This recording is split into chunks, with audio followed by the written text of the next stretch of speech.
Vous écoutez Kadash, la méditation quotidienne de la parole de Dieu pour un peuple mis à part.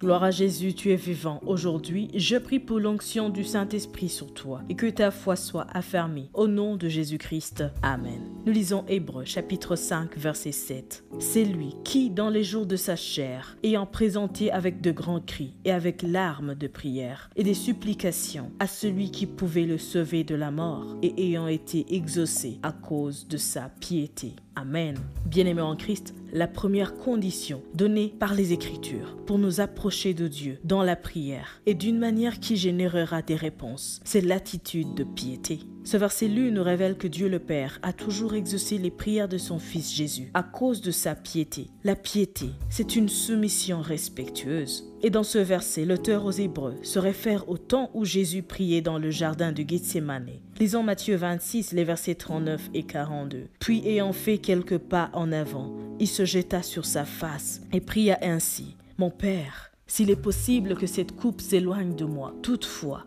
non pas ce que je veux, mais ce que tu veux. » Il s'éloigna une seconde fois et pria ainsi. « Mon Père, s'il n'est pas possible que cette coupe s'éloigne sans que je la boive, que ta volonté soit faite. Amen. » Bien-aimé en Christ, la piété consiste à dire au Père, non pas comme je veux, mais comme tu veux, que ta volonté soit faite. C'est cette prière que Jésus a appris à ses disciples dans Matthieu 6, versets 9 à 10, « Que ton règne vienne, que ta volonté soit faite sur la terre comme au ciel. » La piété consiste à renoncer à sa propre volonté et à adhérer à la volonté de Dieu. Et c'est une grâce que nous demandons à Dieu. Maintenant, prions.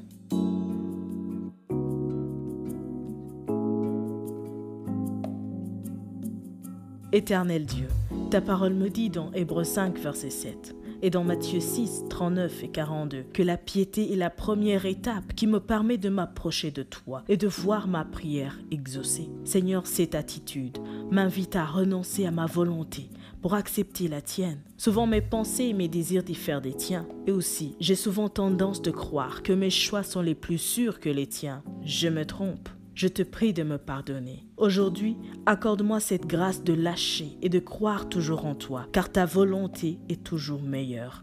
Au nom de Jésus-Christ. Amen. Que la grâce de notre Seigneur Jésus-Christ, l'amour de Dieu et la communion du Saint-Esprit soient toujours avec toi. Sois richement béni.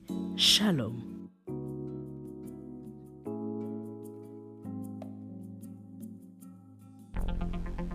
Vous écoutiez Kadash, présenté par Marie-Claire. À bientôt.